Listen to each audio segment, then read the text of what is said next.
Suspense आप पर लगा है और उस वक्त आप तो खैर कुछ बोल ही नहीं सकते थे, बट अभी आप अपने लिए कैसे अपना अपने आप को कैसे डिफेंड करोगे आप? Let's start first legally. जो मेरे पे एक चार्जेस लगे थे, Neeraj sir will start with legally, फिर मैं बताता हूँ क्या हुआ था।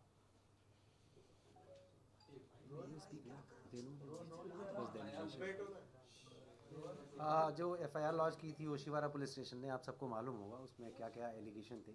Cheating, criminal breach of trust and section 377, that is unnatural sex, which was subsequently added by the police after the FIR was launched. और आप लोगों को पता है कि फर्स्ट डे पे ही ऑनरेबल कोर्ट ने जुडिशियल कस्टडी ग्रांट की थी, ये जानते हुए कि इसमें इन्वेस्टिगेशन की अभी कोई ज़रूरत नहीं है या कस्टडी की ज़रूरत नहीं है हमारे क्लाइंट की। उसके बाद इन लोग सेशंस कोर्ट में गए, रिवीजन एप्लीकेशन फाइल किया against the order of magistrate court, और 2 दिन की police custody according to session order of the sessions court दिया गया था। उसके बाद मुझे लगता है 2 वीक में यहाँ से बेल ग्रांट कर दी थी ऑनरेबल कोर्ट ने। और उसके बाद फिर मैसूर पुलिस जो मैसूर में एफआईआर लॉन्च हुई थी, वो कनेक्शन में अपने क्लाइंट को लेके गई थी। उस मैटर में भी बेल ग्रांट कर दी है कोर्ट ने। अभी मेरा क्लाइंट आप लोगों के सामने है, now he will speak further things. अच्छा, आप लोग मुझे ये चीज़ बताओ, जो मेरा एक लास्ट जो मेरा वीडियो बैठ था जिसमें मैंने क्लियरली कहा था कि मुझे 2 दिन देना। आप लोग डू यू रिमेंबर, मैंने कहा था लास्ट 2 दिन देना, मैं आके सब कुछ सच सच बताऊंगा। तो मुझे क्या पता था कि राखी और मीडिया को ये भी कंटिन्यूसली कह रहे थे कि मैं आप सबके पैर पड़ती हूँ कि आदिल को मत खड़ा करो आप। एक्चुअली हुआ क्या था, how I was frame in this, मैं आपको बताता हूँ। सबसे पहले let me introduce my self. मैं एक नॉर्मल, बहुत सिंपल एक बिजनेस बैकग्राउंड से आता हूँ। एक म्यूचुअल फ्रेंड से मैं राखी को मिला था, एक म्यूचुअल फ्रेंड से, तो हमारी दोस्ती डेवलप हुई। राखी कंटिन्यूसली मैसूर आती थी, वो मेरा घरदार, मेरा बिजनेस, जो भी मैं करता हूँ वो सब कुछ जान रही थी। Then slowly slowly slowly slowly slowly slowly Rakhi देख रही थी कि आई वॉज लिटिल इस्लामी गाई, इस्लामी बैकग्राउंड से आता था।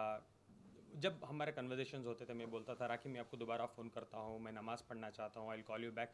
सो राखी ने एक इस्लाम का एंगल सोचा और मुझे कहने लगी कि मुझे सना खान जैसा बनना है, मैं उनके जैसा अबाया करना चाहती हूँ, मुझे नमाज सिखाओ, मुझे रोज़े सिखाओ, मुझे ये सिखाओ। तो जैसे उनको इंटरेस्ट था तो मैं बोलने लगा ये करो वो करो। जब और मैं उनको ये कह रहा था ऑलवेज, आप अपनी मर्जी से करो, इसलिए मत करो कि मैं आपको ज़बरदस्ती कर रहा हूँ। तो शी स्टार्टेड डूइंग दैट। उसके बाद मुझे राखी ने बोला हम शादी करते हैं। तो मैंने क्लियरली राखी से कहा नहीं राखी, 1-2 साल हम वेट करते हैं, मैं आपको क्या ही जानता हूँ कि मैं आपसे इतना बड़ा डिसीजन शादी कर लूँ।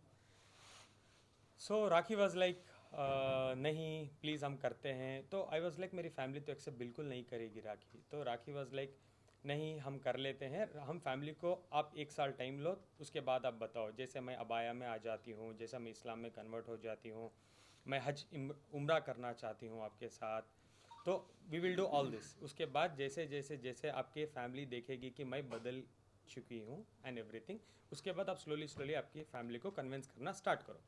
Then I agree to it. Eventually मैंने अग्री किया, मैंने बोला ठीक है राखी हम करते हैं। उसके बाद क्या हुआ आप लोगों को तो पता है, हम मीडिया में दिखते थे वो ये। राखी लगातार झूठ बोलती थी मीडिया में।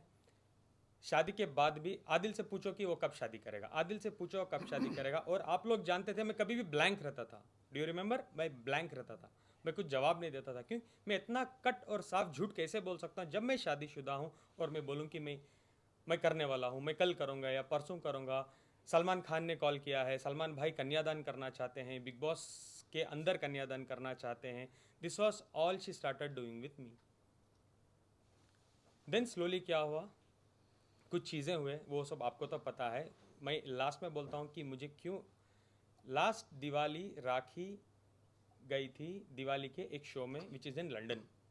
अपेरेंटली हम दोनों ने सेम एयरपोर्ट शेयर किया था, मैं दुबई गया और राखी गई लंदन।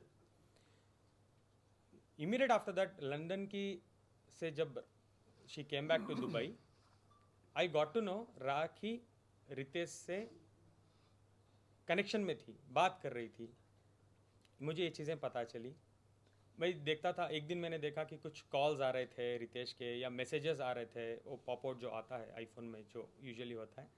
देन इमीडिएटली उसके 8-10 दिन बाद राखी मराठी बिग बॉस में चले गई, तो आई स्टार्टेड इन्वेस्टिगेशन, ये क्या हुआ था, किधर हुआ था, जिसमें मैंने राखी के फ़ोन में already I heard this conversations की राखी बोल रही थी रितेश को, रितेश राखी को बोल रहे थे कि ये 7 से 8 दिन जो मैंने तुम्हारे साथ यूके में बिताई है मेरे ज़िंदगी के बेस्ट दिन है।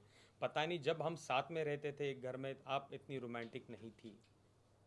आई वॉज लिटरली शॉक, मुझे समझ नहीं आ रहा था कि मैं क्या करूँ, मैं क्या बताऊँ, मैं कैसे राखी को पूछूँ, मैं फेस भी नहीं कर पाया। मैं आफ्टर हियरिंग एवरीथिंग मुझे हिम्मत नहीं हो रही है राखी से पूछने के लिए, बीइंग अ हस्बैंड, की राखी क्या क्या है ये, वही दिस इज हैपनिंग।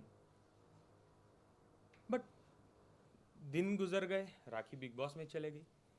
जब मैं इन्वेस्टिगेशन करना I started in my own sources, मुझे पता चलता है Rakhi Sawant already properly married थी रितेश से, जो वो बोल रही थी बार बार कि मैं रितेश से शादीशुदा नहीं हूँ, जो मुझे बोला गया था। और मीडिया में उसने 1 से 10 बार बोला है कि रितेश भाग गया था, शादी हमारी नहीं हुई थी। और शायद ये भी कहा था कि रितेश की पहले शादी हुई थी, ये मुझे पता चला, इसलिए वो ये ड्रामा। जब मुझे पता चला राखी लीगली रितेश से शादी कर चुकी है, लीगली प्रॉपर तरीके से, और राखी ने रितेश को डाइवोर्स नहीं दिया है, इसके बावजूद उसने मुझे शादी किया है। हम जब अंधेरी की कोर्ट में गए थे शादी के टाइम में, राखी स्टेटस की जगह में राखी ने साफ साफ लिखा था सिंगल। तो मैं क्या प्रूफ करूं, मैं क्या सोचूं, एज अ प्रूफ सिंगल तो सिंगल। वो लीगल डॉक्यूमेंट में सिंगल लिख रही है यार, how can I even doubt कि राखी गलत बोल रही है या सही बोल रही है। आई बिलीव्ड हर। मेरी सबसे बड़ी भूल, जिंदगी की सबसे बड़ी भूल, दैट आई बिलीव्ड राखी कि वो सिंगल है। उसके बाद मुझे पता चलता है, today I have all the evidences, I would like to share. आप चाहे तो मैं आपको दिखा भी सकता हूँ।